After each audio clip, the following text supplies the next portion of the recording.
అదే RTV app వార్తల్ని క్షణాల్లో చదివే అవకాశం ఉంటుంది. ఒక న్యూస్ పేపర్, ఒక టెలివిజన్ ఛానల్ మీ చేతుల్లో ఎప్పుడూ ఉంటాయి. ప్రింట్ అండ్ ఎలక్ట్రానిక్ మీడియా సోదరులందరికీ నమస్కారం.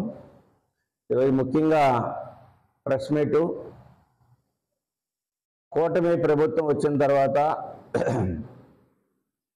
పరిపాలన సాగిస్తున్నటువంటి విషయాలపైన, ప్రధానంగా ఆంధ్రప్రదేశ్లో గ్రామీణ ప్రాంతాలు, రూరల్ డెవలప్మెంట్ ఎక్కువగా, రూరల్ ప్రాంతం ఎక్కువగా ఉంది. దాదాపు 13,326 గ్రామ పంచాయతీలు. వీటిలో జనసేన పార్టీ అధ్యక్షులు పవన్ కళ్యాణ్ గారు ఆయనకి ఇష్టమైనటువంటి గ్రామీణ ప్రాంతాన్ని అభివృద్ధి చేయాలన్నటువంటి ఆలోచనతో పంచాయతీరాజ్ శాఖ, రూరల్ డెవలప్మెంటు, సైన్సు, అలాగే ఫారెస్టు, ఇవన్నీ శాఖలన్నీ కూడా ఆయన హ్యాండిల్ చేయడం జరుగుతూ ఉంది.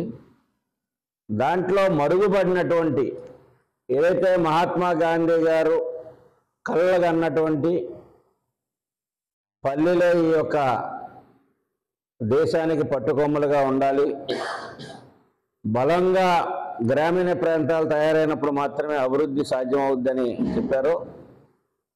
మరి గత ప్రభుత్వాలు వాటిని నీరుగార్చి గ్రామ పంచాయతీలని నిర్వీర్యం చేసి వాటికి ఉన్నటువంటి హక్కులు అయితే విధులు నిధులు ఇవ్వకుండా నీరుగార్చి గ్రామీణ ప్రాంతాల ప్రజలకి అభివృద్ధి అనేది దూరంగా చేసి మౌలిక వసతులు కల్పించడానికి అవకాశం లేకుండా చేశారు. దాన్ని దృష్టిలో పెట్టుకొని పవన్ కళ్యాణ్ గారు మొత్తం ఆగస్టు 23వ తారీఖున ఈ రాష్ట్రంలో ఉన్నటువంటి 13,326 గ్రామ పంచాయతీల్లో కూడా ఎట్ ఏ టైం గ్రామ సభలు నిర్వహించి, ఆ గ్రామ సభలో గ్రామాలకు కావలసినటువంటి అభివృద్ధి అంటే మనకు దాదాపు 32 శాఖల దాకా ఒక పంచాయతీ పరిధిలో ఉంటాయి. అది విద్య మొదలుకొని, ఆరోగ్యం మొదలుకొని, పారిశుద్ధ్యం మొదలుకొని, ఎలక్ట్రిసిటీ మొదలుకొని, ఇంజనీరింగ్ కానీ, రెవెన్యూ కానీ అన్ని సెక్షన్స్ కూడా, అది ఇరిగేషన్ కానివ్వండి, అన్నీ కూడా ఉంటాయి. ఆ గ్రామానికి ఏ అవసరాలు ఉన్నాయి, ఏ యొక్క మౌలిక వసతులు కొరత ఉంది, దాని యొక్క అవసరాన్ని ప్రాధాన్యతగా ఒక ప్రణాళిక సిద్ధం చేయండి గ్రామ సభల ద్వారా అని మరి ఆగస్టు 23వ తారీఖున రాష్ట్ర వ్యాప్తంగా పెడతాం జరిగింది. చాలా సక్సెస్ఫుల్గా, విజయవంతంగా జరిగింది. దానికి ముందు ఏదైతే విద్యారంగం ప్రధానమైనటువంటిది, మరి రాష్ట్ర వ్యాప్తంగా విద్యా కమిటీలు స్వచ్ఛందంగా పేరెంట్స్ కమిటీలను ఏర్పాటు చేసుకొని అక్కడ విద్యార్థులకు కావాల్సినటువంటి వసతులు కానీ, మెనూ కానీ, ఫుడ్ విషయంలో కానీ, విద్యాభ్యాసంలో ఉన్నటువంటి లోటుపాట్లు సరిచేసుకునే దానికి కానీ అవకాశం కల్పించడం, ఇవన్నీ కూడా కూటమి ప్రభుత్వంలో ఒక సుపరిపాలనకి ముందు అడుగులేస్తున్నటువంటి ఈ 3 నెలల కాలంలో మనం చూసినట్లయితే చాలా అభివృద్ధి వైపుగా నడుస్తూ ఉంది. ఈ యొక్క గ్రామ సభలు చాలా విజయవంతంగా ఒకే రోజున 13,326 గ్రామ పంచాయతీల్లో ఎట్ ఏ టైం మరి గ్రామ సభలు విజయవంతం చేయడంలో పవన్ కళ్యాణ్ గారు విజయాన్ని సాధించారు.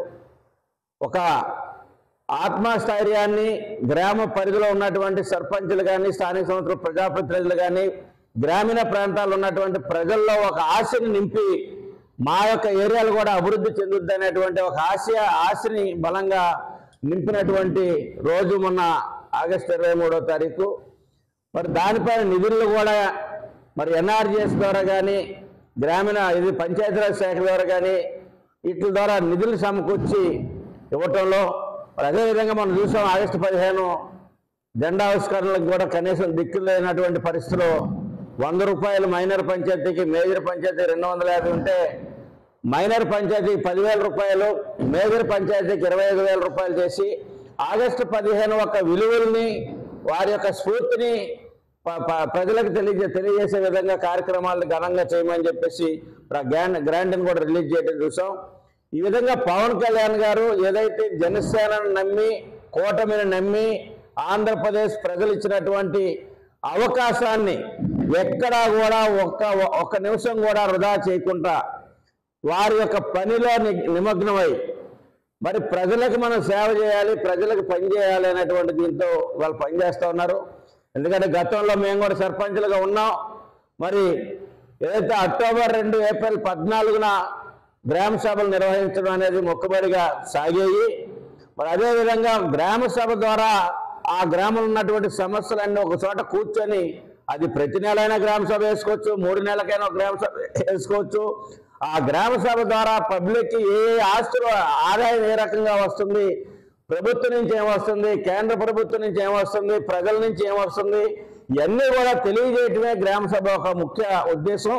తద్వారా అక్కడ ఉన్నటువంటి సమస్యల్ని ఒక ఏదైతే ప్రాధాన్యత, అవసరాన్ని బట్టి ప్రాధాన్యత ఇచ్చుకొని దాన్ని ముందుగా అందరూ సమిష్ట కృషి చేసి అభివృద్ధి చేయాలనేది గ్రామ సభ యొక్క ఉద్దేశం. మహాత్మా గాంధీ గారు కూడా ఆ గ్రామ సభల్ని ఆ రకంగా ఉండాలని ఆశించారు.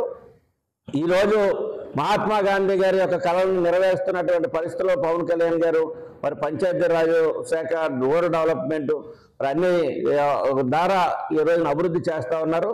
దానికి పవన్ కళ్యాణ్ గారికి మరి ప్రజలందరి తరఫున, గ్రామీణ ప్రాంతాల ప్రజల తరఫున కూడా అభినందనలు తెలియజేస్తూ ఉన్నాం. మరి యొక్క గ్రామ సభలు విజయవంతం చేసినటువంటి ఈ 13,326 పంచాయతీలు ఉన్నటువంటి కార్యదర్శులు, సర్పంచులు, పాలకవర్గం అందరికీ కూడా, ప్రజలందరికీ కూడా అభినందనలు తెలియజేస్తూ ఉన్నాం. మరి ఏదైతే ఒక మంచి నమ్మకం, విశ్వాసంతో ఓట్లు వేశారో ఆ నమ్మకాన్ని వమ్ము చేయకుండా వారి యొక్క ఆశలు నెరవేర్చే దిశగా మరిన్ని వీడియోస్ కోసం ఛానల్ ని సబ్స్క్రైబ్ చేయండి. లేటెస్ట్ అప్డేట్స్ కోసం వాట్సాప్ ఛానల్ ని ఫాలో చేయండి. అండ్ లింక్ డిస్క్రిప్షన్ లో ఉంది.